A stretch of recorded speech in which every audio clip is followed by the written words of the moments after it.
Alright guys, this is Ronnie of NaturalEnvironmentAquatics.com. I'm here. This is the rest of our series to filming local fish rooms in Jacksonville, Florida. And I'm here with Jason Carroll at Jason's Fish Room. And we're going to show you what he's got going on here. And he's going to take us a tour of the facility and we'll go from there. So stay tuned. Alright Jason, give us a tour of your fish room and tell us and show us what you do around here, man. Alright, come this way. This is my fish room. Basically, it started off as something as a stress reliever for me. I've always raised fish since I was little. My parents had fish, mainly Americans. And then I got married and gave it up for about 17 years. And then a buddy of mine dropped off some Africans, and then I was hooked once again. So here I am. Here I am. Here I am, man. We're going full bore with it. So, Jason, take us through. Let's start over here. Show us some of your fish. Tell us if you're breeding, what you feed, your water change regimens. Tell us what the fish are, because a lot of viewers probably don't know. Okay, here we got my half tank. It's got some Malawi hawks in it, some Rostratus, some eye biters. They're all breeders. One albino flame bag, that's an oddball. But these are breeders. I'm trying to rest them right now. They've done a lot of breeding this year, so they're all together in this tank. Just No such thing as too much breeding. For me, it is. But there you got some shrimps that I'm trying, some blues and yellows. This is actually a dwarf crawdad that I'm trying a pair in there. We're gonna see what happens. Oh, very cool. Yeah, no, I left the shrimp in there. I'm not sure if they're gonna eat them or not, if it help out or not. Oh, so you got some blues over here. Some yellows. My first try of those. I started off with some cherries and done really well, so now I'm like, let me see where I can go. And the blues, Jason, are very popular. That's what, what everybody's looking for. I had a little bit harder time getting them to start than the yellows, the oranges, and the reds. They seem to be just a little more difficult, but they're going somewhere now. So what do you got going on with your plants in here? Is that duckweed you got floating? Yeah, that's a little bit much. That's good. It's natural. It works. If I'm trying to go with things that the shrimp like, and you know, I mean, even if it is a nuisance to me, it's working for what I'm trying to do. Right. Here I have some Philodescent Sunshine. A nice male. Nice. He's a stunner. Yeah, he's probably he's not, what, 6+ inches? He's not as pretty as the last breeder I had, but he's pretty close. Down here I have some albino Taiwan reef fry. A little bit left of the group I had. I ended up letting them go because they seem to be really hard to breed. I get them to breed, but the fry don't seem to take. That's like the fourth batch. That's interesting because we've been bringing in a lot of albino fish at the shop, and 2 years ago we couldn't give them away, and now everybody wants them. It's all about the trends. Yeah, it's a hot item. All right, go ahead, take us away. Clean this one out. It did have some Rubicons in it, but now with the tubs out back getting cold, I'm moving my red-tailed sharks in here. Okay. Tangerine tiger fry, Malawi hawks. There's red empress, some more tigers, more hawk. Blue regal hybrid. I just wanted to see what it was going to come out like. Very cool. Some red jewels. Oh yeah. Some redfin borlei, which that's the breeding group for those.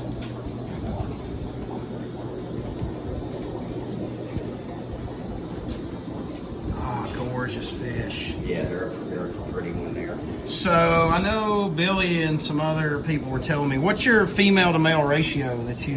I've been trying to stick between 4 and 5 females to a male, unless I do 2 males, and then I was going between 9 and 12. And then, you know, with Africans, you have to slow it down. You have to let them do their thing for a little bit, and then you know, slow them down, or he'll wear out the females. On the far end on that 10, that is a OB peacock with a blue morai. I'm really excited to see what that's going to turn into.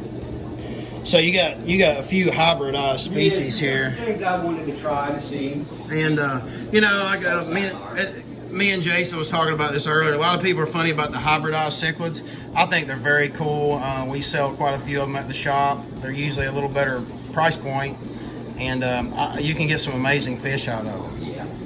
So Jason, tell us about these guys. These are showstoppers, right? Yes, here. they are star sapphires. That's the second group that I've tried in 2 years. They're very hard to get and really expensive, so I'm hoping they're going to take. So you've got 4 females with 1 male. Yes, sir. And he's chipping up pretty good. Yeah. He's well on his way. Yep. Yep. I'm hoping soon. Okay, go. This tank is a tangerine tiger with some females, and I went ahead and mixed in a few red empress just because I wanted to see what that would come out like. I figured it's going to be a really, really pretty fish. I actually have a group growing.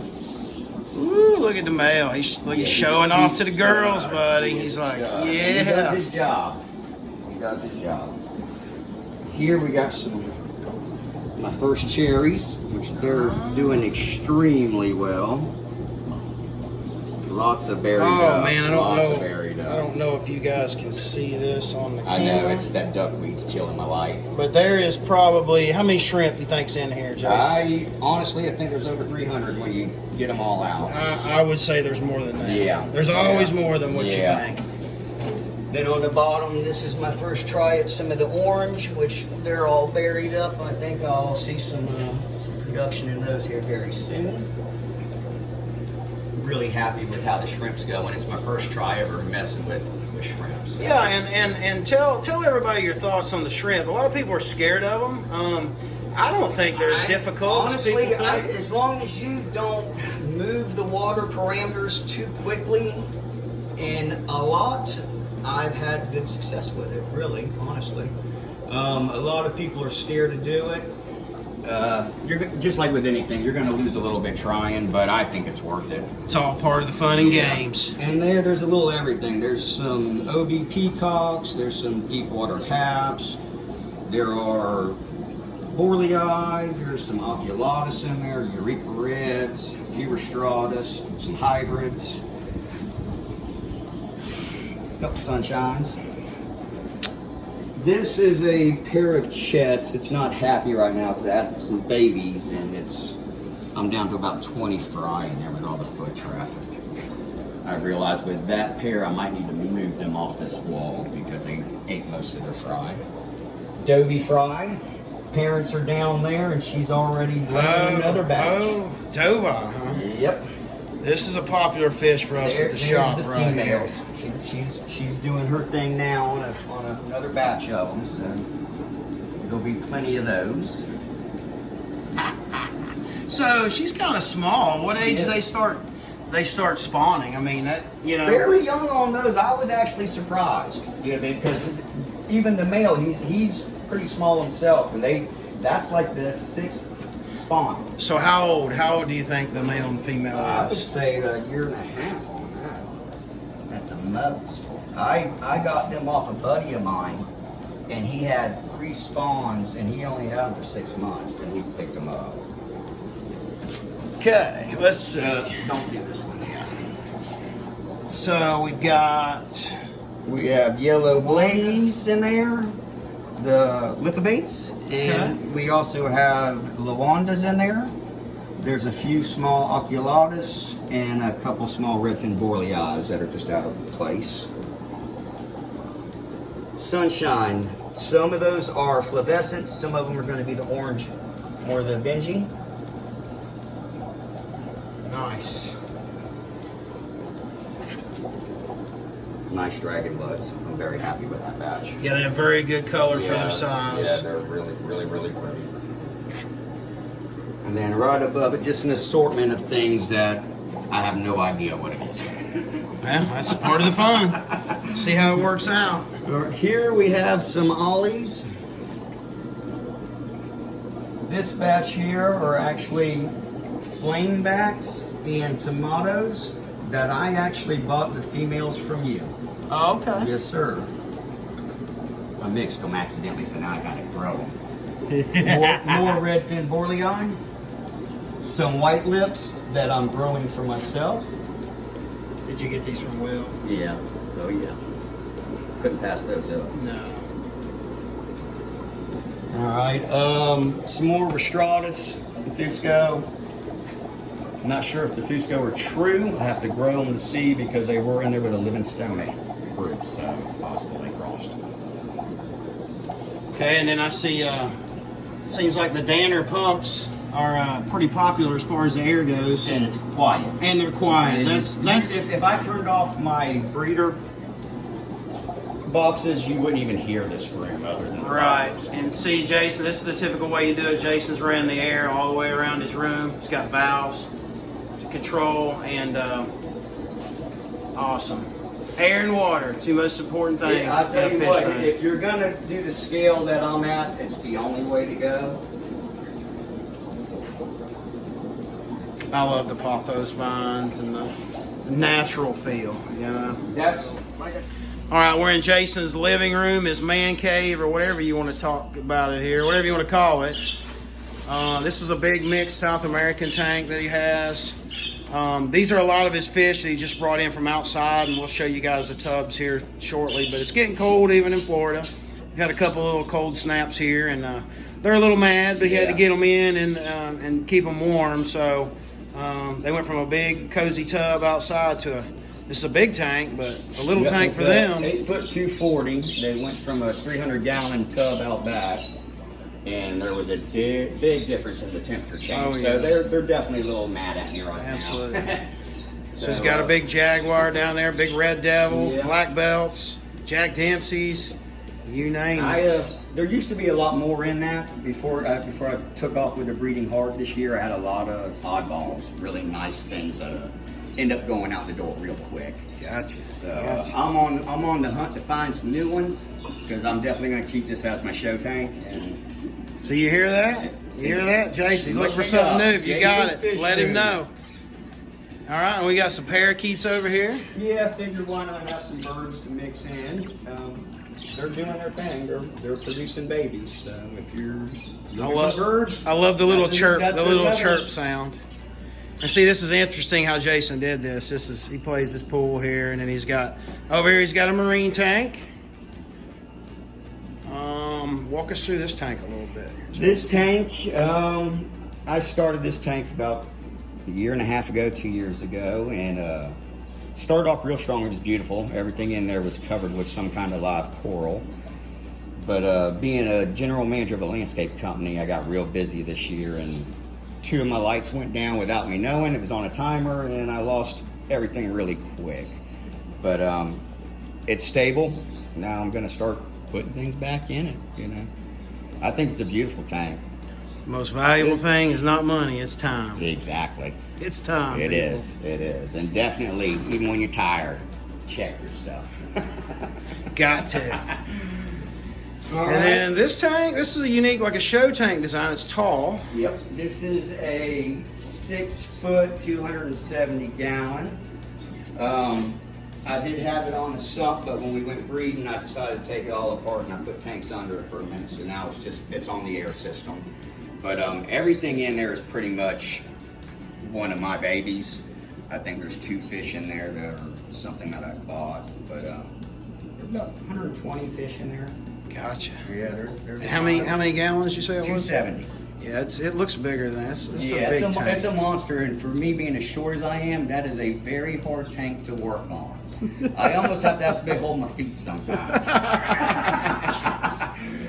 Okay, Jason, so kind of run us through this tank here, what you're doing with this. This was my original cherry shrimp tank, and now that I have the other ones in the fish room up and going, I've decided that I want to try my hand in either breeding some angels or some discus. Okay. So that one is cycling. It's been cycling for about a week and a half now.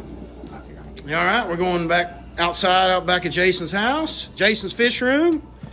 And here we go. This is where I wanted to try to see what was better, either growing out inside or growing out outside for my fry.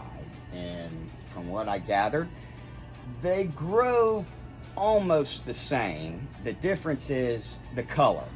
That's the difference in growing outside, which is how I'm going with it. I've realized for what I'm trying to accomplish in the space that I have, that I'm going to fill this entire thing with tubs, greenhouse it in, and then just go full bore with it. You know? Cool, cool. And it's worked. I started off with this one, moved over to the next one. Next thing you know, I've got all these out here, and they're doing extremely well. I'm very happy with what I did with it this year. So you would say probably 8 months out of the year you could probably keep fry out here in Florida? Mm-hmm. I would. And honestly, if I would have finished this around and got my bisqueen over the top of it, I would have left everything out here. Okay. I'm just too busy at this moment to try Gotcha. to get it done. So for the past 2 days, I've been draining tubs and pulling things inside and just preparing. And I Gotcha. figured next spring I'm just going to jump back into full bore, and then we'll go from there. Hopefully by the end of next year, I will have this covered in, and we won't have to take it down. Awesome, awesome. And he's got a very natural theme. Jason likes plants, obviously. It's an important part of the ecosystem, and Just softens everything as well. yeah, gives you a good. Plus, he's a landscaper, so he's got that puts him into an advantage of knowing how everything works and kind of ties together.